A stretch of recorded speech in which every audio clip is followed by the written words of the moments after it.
So Andy, Kilimanjaro climb 2022. Why? Quite simply, why? It's a good question, because like every time I finish a challenge, whatever it may be, 400-mile bike ride or 125-mile kite that I've done before, people say, Andy, what's next? And I always say, oh, I'm going to have a week off if I can, and just this is the last challenge I'm doing, you know what I mean? But then these ideas come to you, you know what I mean? And the thing is, with the foundation now, I know more than ever that there's a need. You know, young adults coming to us who's tried to take their own lives, you know what I mean, who are depressed, who got anxiety issues and things like that. There's a need for us to be able to provide counter support for those people, you know. So by doing a climb like this, obviously going to raise a massive amount of awareness for the foundation. Huge. Hopefully also raise a lot of money, so then we can provide this service for young people and for veterans as well. Obviously, we've been quite passionate about veterans, the PTSD that veterans are suffering. Obviously, the recent events in the news with Afghanistan, and some veterans feeling it was a waste of time and they lost their limbs for nothing, or they've got mental health issues for nothing. You know, there's a lot of guys out there struggling, so the demand for mental health support across the veterans range and young adults as well is absolutely massive at the moment. So, so that's the reason why, I suppose. Okay, so Kilimanjaro, we'll probably come back to that, but can you tell me a little bit more about the charity itself? So Standing Tall, you've touched on the fact that it offers mental health support for veterans and non-veterans, forces men and women. Where did the idea come from for the charity? Yeah, so you know, like over the last 10 years, I suppose, since being injured, it's 12 years this year since I was injured, so over the last 10 years I've been doing all kinds of things for armed forces charities, civilian charities as well, and raising a lot of funds for them. And you can't not always see where that money goes to. You know, and obviously in the northwest of England there's a massive demand for this kind of support that we're offering, so I just wanted to do something in my own community. Great. I got given the MBE in 2019, so I kind of had the pat on the back for the charity work that I've done. So I'm not doing this to gain recognition for myself or to gain that status. I'm doing it because it's the right thing to do, and that's the charity's motto. Fantastic. Back to Kilimanjaro. Obviously, I've been roped into helping you. What started out as a late night Instagram conversation turned into, yeah, do you know what? I'll do it. I'll be honest with you. I was quite motivated by the discussion. You know, the fact that you were taking it on with the obvious challenges that you're going to face. It's great for me to be on board and support, and I'm really looking forward to whatever next year brings.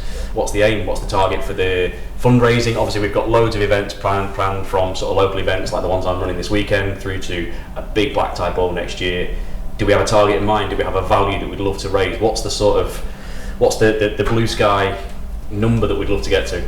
Well, you know, I suppose that number will be £1 million, wouldn't it? But yeah, why not? If that's achievable, maybe that's not achievable. But you know, if we'd raised anywhere between 50 grand, 100 grand, you know, that'll go a very long way to supporting the people that we want to support with the Standing Tall Foundation. Fantastic. You know, I'm going to partner up with another organisation which will be announced soon, which will be a fantastic organisation, again local, and supports veterans. And I think that's what it's about, but really. But the money side of it would be fantastic to raise a lot of money, but for me it's more about raising awareness. Okay. About so what the foundation is does for people. But then it's a catch-22, isn't it? Because the more awareness we raise, the more people come to us for support, the more funds that we need then to support those people. Okay. So it's got to be a balance between them both, a 50-50 balance between raising awareness and raising funds. So should we say 250,000 by the end of next year? That'd be nice, wouldn't it? It's a great number. That'd be nice, it's a great number, yeah. You know, and I climbed the mountain in 1999, so mentally, you know, well, I had all my limbs then. I was 23, so it was a little bit easier. But mentally, I know I can get to the top of the mountain. Yeah. Like you say, physically, it's going to be a whole different challenge. But for me, it's also about showing other disabled people, maybe if they are veterans or maybe civilians, what can be achieved with the right mindset. I think that's probably what I found really motivating, was that the fact that you're willing to take this challenge on. And it was a strange one for me because I thought, no offence, if you can do it, I can definitely do it. And I don't know, Matt, you know, you're not in that good shape at the minute. I am thinking you're sweating now, we're just in the room, mate. We're not even moving. I am now thinking the same thing, what have I let myself in for? But I really hope that by being part of this with you that, you know, we can raise awareness, and I think by bringing the group together that we've got, and hopefully we can get this Guinness World Record attempt off the ground, and that's going to be a great opportunity to raise awareness and hopefully hit that £250,000 mark. Oh, 100%. You know, the team that we've got going from a lot of big corporates who've got involved, and they've sent people like yourself on their behalf to come and do it. You pull the short straw, Matt. You're doing it for Mawson.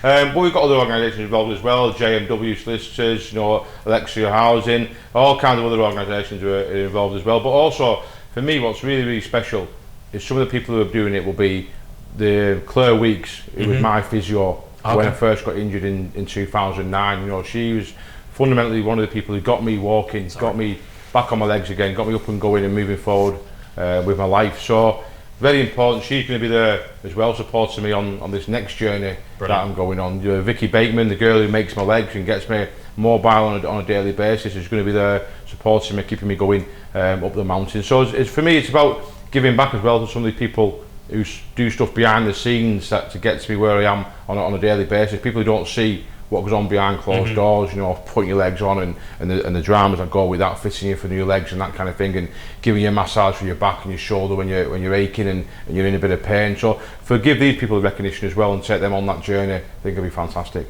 Can't wait. Look forward to whatever next year brings for us all. Happy days. All right.